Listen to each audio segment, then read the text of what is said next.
Aproveito para chamar o Pedro Teixeira. O Pedro mostrou para a gente todo o esquema de segurança montado na esplanada, mas ele também viveu intensamente esse dia 8 de janeiro em Brasília no ano passado.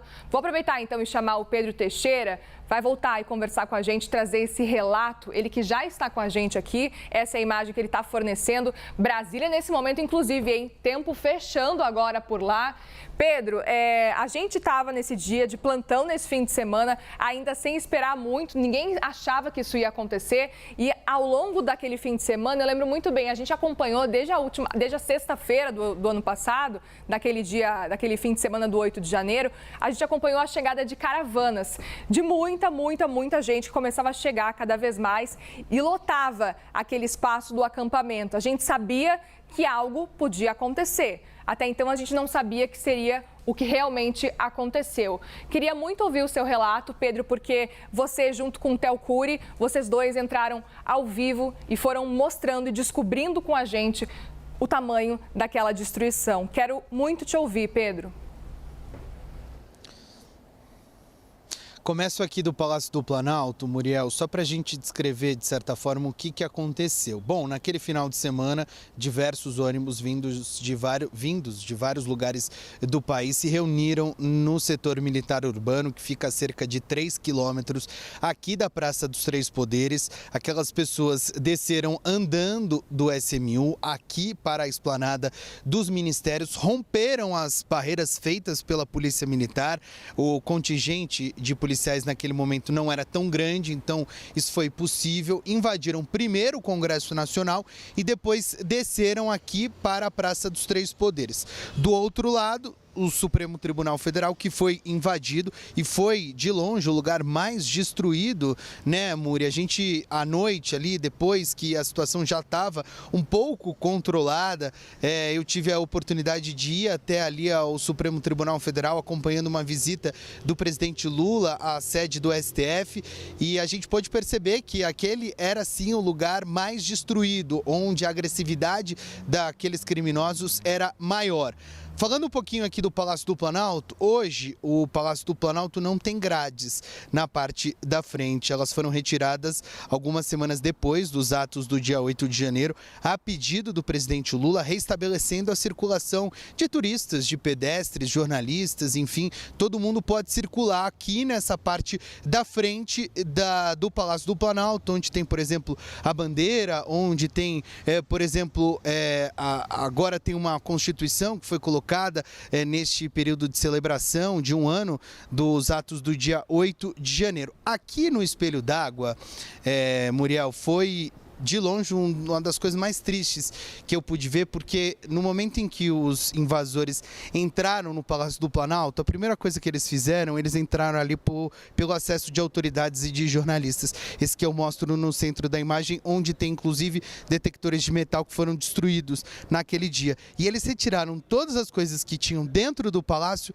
e boa parte delas foi atirada neste espelho d'água que fica na frente da sede do Executivo. Estes vidros aqui da parte de baixo foram todos destruídos, inclusive tem uma movimentação do governo federal para substituir estes vidros por vidros blindados que eventualmente poderiam ampliar a segurança aqui da sede do Executivo, e foi justamente por eles que os criminosos acessaram primeiro aqui o Palácio do Planalto, a sede do Executivo. Destruíram aqueles itens de segurança, o detector de metal e também o raio-x, que eles são utilizados diariamente para verificar a entrada e a saída de pessoas aqui da sede do governo federal. Eles acessaram por aqui primeiro, mas também acessaram e tiveram bastante facilidade, muito por conta da falta de agentes, tanto do Gabinete de Segurança Institucional como também da Polícia Militar, para subir a rampa do Palácio do Planalto,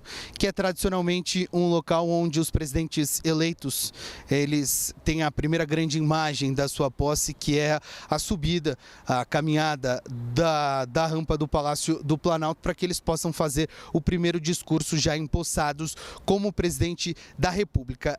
Por quê? Porque eles desceram essa avenida que tem aqui ao lado do Congresso Nacional e conseguiram acessar quebrando as grades que estavam por aqui. O esquema de segurança hoje, Muriel, já complementando a minha outra participação, que explicou um pouquinho como está essa operação, indica um cenário bastante diferente do que o que aconteceu naquele 8 de janeiro de 2023. Hoje são 2.000 agentes escalados. Por exemplo, a circulação de pessoas não está autorizada do lado direito da nossa imagem, portanto, do lado do Senado do Congresso Nacional, que sobe em direção ao Ministério da Justiça. Isso não acontece, tem um bloqueio ali sendo feito pela Polícia Militar. Tem também outros carros, vans, ônibus da PM para deslocamento dos agentes que vão participar desta operação. Tudo isso para garantir que tudo ocorra na melhor normalidade nesta segunda-feira, diferentemente do que aconteceu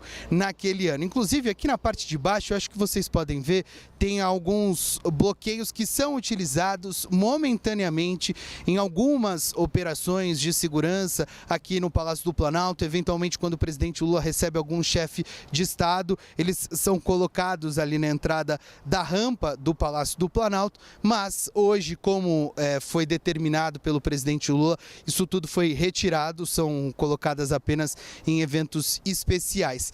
Isso tudo aqui foi destruído naquele dia, Muriel, e o trabalho para recuperação durou algumas semanas. O custo para recuperar o Palácio do Planalto foi de R$297 mil, sem incluir as obras de arte que foram destruídas aqui na sede do Executivo. Isso porque, segundo a Secretaria de Comunicação da Presidência da República, elas têm um valor incalculável. Então, eventualmente, uma obra que não possa ser recuperada ou uma obra que teve uma parte adulterada ali, mesmo que ela tenha sido recuperada da melhor maneira possível, mas que ela tenha sido adulterada, ela já tem uma diminuição de valor bastante considerável, e é justamente isto que o Palácio do Planalto indica. Então, só na recuperação de paredes que foram destruídas, cabos que foram destruídos, câmeras de segurança que foram destruídos, vidros, acessos, extintores de incêndio, enfim, obras estruturais para recuperar o prédio,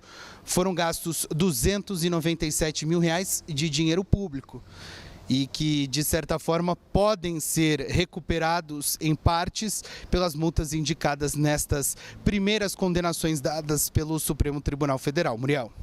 Pedro, importantíssimo te ouvir. Enquanto você fala, a gente está vendo essas imagens e a comparação realmente do que é esse cenário do Palácio do Planalto antes e depois. A gente estava vendo há pouco as imagens do outro lado, esse arquivo do 8 de janeiro e o que esses manifestantes, o que esses criminosos fizeram quando entraram nesse espaço, que é nosso, é de todos nós. É um espaço que significa, que representa a democracia do nosso país e que foi completamente atacado no dia 8 de janeiro. Enquanto a gente vê essas imagens, Pedro, o espelho d'água você lembrou muito bem. Eu acho que para a gente que estava acompanhando ao vivo, e eu não estava de forma presencial aí em Brasília, e é uma imagem muito, muito, muito chocante, que eram cadeiras jogadas no espelho d'água, muita sujeira principalmente, o espelho d'água completamente poluído, digamos assim. Foi muito chocante ver essa imagem, para mim, mesmo à distância, mesmo naquele espaço que eu estava tendo e trazendo as informações em tempo real. Eu imagino para vocês, repórteres, que estavam naquele espaço chegando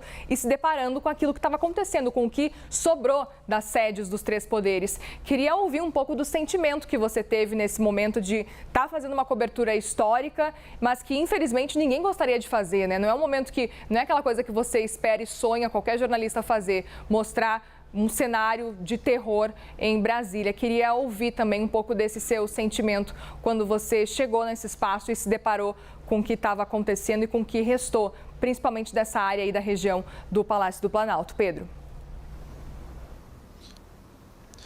O dia certamente foi um dos mais tristes da minha profissão, Muriel. A gente convive durante o nosso trabalho com situações muito tristes, enfim, problemas familiares das outras pessoas que são inevitavelmente relatados por nós jornalistas, mas aquele dia especialmente, ele tinha um grau de destruição, de raiva. Alguns que participaram daquelas invasões tinham sim ambições golpistas. É sempre importante evitar a generalização, né, Muriel? Até porque nem todos que estavam aqui na esplanada dos ministérios tinham ambições golpistas. Alguns deles queriam, de certa forma, manifestar algum tipo de posição contrária ao governo que tinha acabado de tomar posse, mas alguns deles sim queriam provocar situações que pudessem terminar em alguma reviravolta democrática com relação ao presidente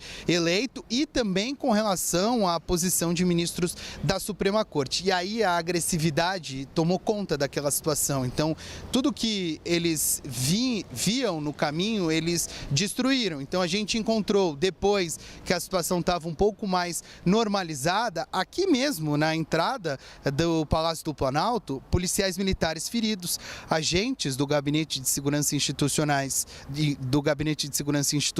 feridos também, porque foram agredidos naquele dia, tentando evitar uma situação pior. Muita gente emocionada, comovida, destruída, machucada, enfim, era uma situação bastante triste, um desafio muito grande para todos que estavam envolvidos, não só jornalistas, mas as autoridades que estavam trabalhando naquele dia para tentar reverter a situação, controlar a situação e também decidir o que seria feito. Então era um dia bastante tenso e muito triste, porque isso tudo aqui agora está recuperado, agora está resolvido, digamos assim, mas naquele dia a gente não sabia o que ia acontecer e era um dia muito triste, de muita gente machucada.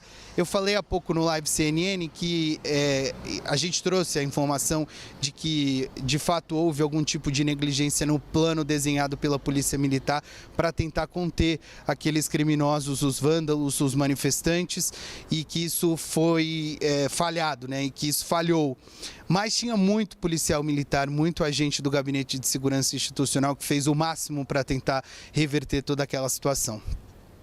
Pedro, é um cenário que a gente tem que relembrar e a gente sabe que não dá para generalizar em nenhum caso específico, nem com relação a autoridades, nem com relação a militares, ao pessoal que estava envolvido diretamente. Não dá para generalizar, mas é um cenário em que a gente sabe que deixaram passar. Tem algum cenário que, se a gente puder ver, enfim, a gente lembra com perplexidade, inclusive, o que aconteceu. A gente estava ao vivo aqui na CNN Brasil e acompanhou como os manifestantes, na época, avançaram de forma muito fácil o bloqueio da polícia, que impedia que eles entrassem na esplanada dos ministérios, que na época, gente, é importante dizer, ela já estava bloqueada, existia uma orientação que eles não passassem para lá, justamente porque já se sabia, existia um clima de tensão muito grande naquele fim de semana. O fim de semana anterior, lembrando, foi o fim de semana da posse do presidente Lula. No fim de semana seguinte, a tensão continuava. E como eu disse,